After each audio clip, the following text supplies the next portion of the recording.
What's going on, everybody? Welcome to Command and Console. My name is Jason. Today we are looking at an incredible charity shop score from a local charity shop and some recent pickups to the Xbox 360 and GameCube collections. So without further ado, let's get on to the recent pickups. The first title was for my Sword and Sorcery collection. I'm trying to find those more kind of Conan-esque kind of games for the 360. So I've recently picked up Conan the Barbarian on the 360 and Clash of the Titans on the 360, which I have been playing quite a bit. It's not terrible. It's all right. It's better than I ever thought it could be, to be honest. But that's pretty good. Anyway, I picked up Viking Battle for Asgard. That's right. This is like a Norse mythology Viking game where you stealth yourself about and kill a bunch of people. It's pretty brutal combat system in there. It's a bit jank in all the right places for me. But I say sword and sorcery. It's got sorcery. It's got swords. It's going to be sword and sorcery for me. Pretty good one. Really cheap one as well. I think it was like 2-3 quid. Not expensive at all. That's Viking Battle for Asgard. The other sword and sorcery game for the collection. I've not seen the film, but this does look like that kind of ilk. Beowulf the game, yes. Not seen the film.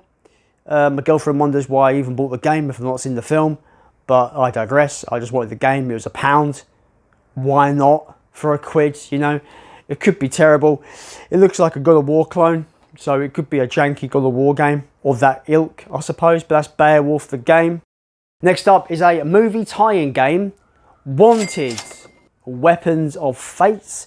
If you remember the film, it was more of like an action movie where a guy just gets a load of money in his bank account and turns out they want him to become a hitman kind of person and go out on hits, but he learns how to curve bullets, which is ridiculous.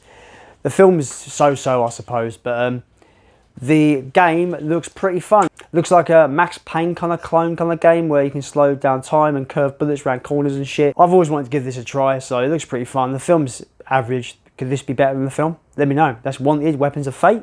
Move on to the GameCube titles. This is 2 games in a series. Really happy to get these games. I did have the first one on PS2, but the sequel to the PS2 version is really expensive now, and it's actually cheaper on the GameCube. Def Jam Vendetta. Yes, I'm a big fan of this game. It's old school Aki Engine wrestling with rappers in it. I'm not really into rap music at all, really, but I do love this game. I do love the personalities and the vibe and stuff is pretty cool. The actual gameplay is just classic Aki Engine stuff when wrestling games used to be good. Back in the day, that's Def Jam Vendetta on the GameCube, complete with manual as well. And then the creme de la creme, Def Jam Fight for New York. What makes this a bit cheaper? I got this on eBay. I got it cheaper than CEX prices as well. So this sells for £35 in CEX. I got this for 30 on eBay, completed with box. The PS2 version of this game goes for about 45-50 quid now. It's really expensive. So to have both of these on the GameCube is awesome, and they're going to look better than what the PS2 can look like anyway in terms of playing through Wii backwards compatibility. These will look awesome in 480p. Awesome to have that on the GameCube. So the first PS1 title I picked up on Vinted.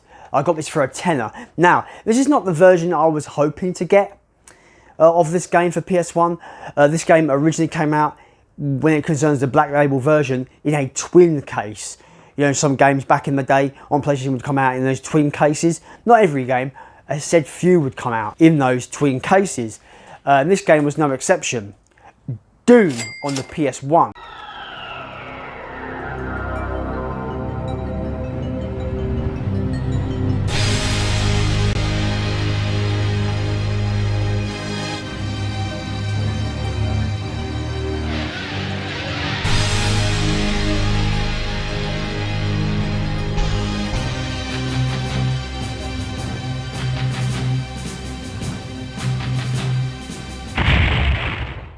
I absolutely adore this version of Doom. It was my introduction to Doom in general, but I just settled for the Platinum version, so I just wanted it for the collection. It was a tenner on Vinted. I thought that was a decent price for this. complete with manual as well. Brings back loads of memories. Not really a game you can particularly play with the D-pad, unfortunately, but it's just brought back memories. The soundtrack is just eerie and dark and, you know, gloomy. It's gave me those nostalgic feels. I do still want to get the twin case version of this at some point, but to find that with manual in good condition, it seems to be a hard task these days. But that is Doom PlayStation 1 version. Now this is when we get to our creme de la creme of pickups.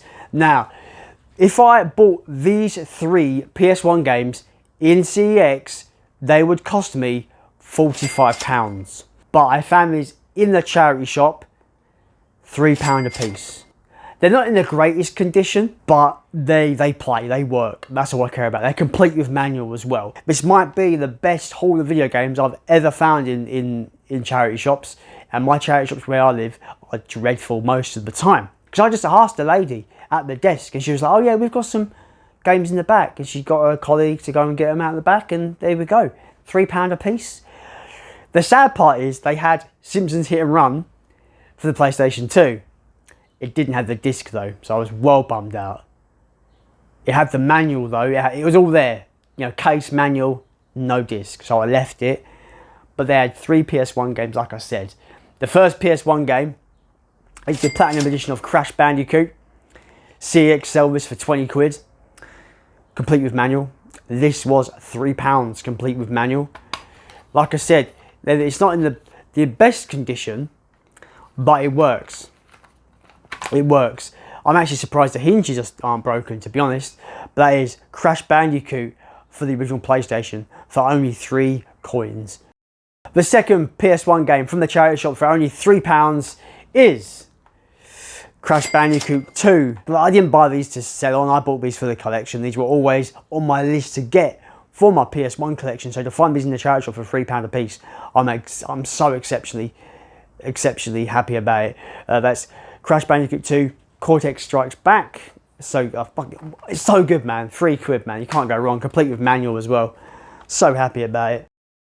The final game in this video from this awesome charity shop score is going to be Crash Bandicoot 3 Warped. Again, man, £3. I'm not going to leave these there, complete with manual. The hinges aren't broken. They're in fairly acceptable condition. They work fine. I'm super chuffed about it. So yeah, these 3 games only for 9 quid. Crash Bandicoot, Crash Bandicoot 2, Crash Bandicoot 3. The sad state of affairs about this charity shop visit was obviously Simpsons Hit and Run was missing the disc, which is really upsetting. I was like, damn it, wow, what a game to get. I would have traded that as well if it had the disc in it, because I've already got that game in my collection. But they also had the other Crash Bandicoot games for PS1. They had Crash Team Racing and they had Crash Bash. But those games were in horrendous condition. I mean, not in from the case. The cases and manuals look great. The discs had horrendous circle laser scratches. Really bad condition. And it was such a shame because I would have bought all 5 if they were all in good nick. These were thankfully in really good nick. And yeah, what a way to add an awesome platformer trilogy to the collection by way of charity shops. So that's it, guys. That is my amazing charity shop and other pickups recently this week. I'm really chuffed about these pickups. Awesome GameCube titles. The Def Jam series is amazing, right? I love the Def Jam series. To have them both on the GameCube is awesome. Some awesome sword and sorcery titles for the 360 collection, and of course that Wanted game as well. It could be rubbish, who knows, but I wanted to have it in the collection. And what's an awesome PlayStation 1 bundle I've picked up this week, Doom and the Crash Bandicoot trilogy. I can't be happier with the pickups this week, guys. It's been awesome. I do have a PlayStation focused episode coming up soon, and I'm looking to do a PS3 focused episode as well, because I've kind of neglected my PS3, but now I've got more of this kind of little space here now to actually play my games. I've really had the PS3 bug kind of there, so we're going to be talking about PS3 in the future for definitely. Anyway, guys, let me know any of your thoughts in the comments down below, and as always, let's continue to build a games collection.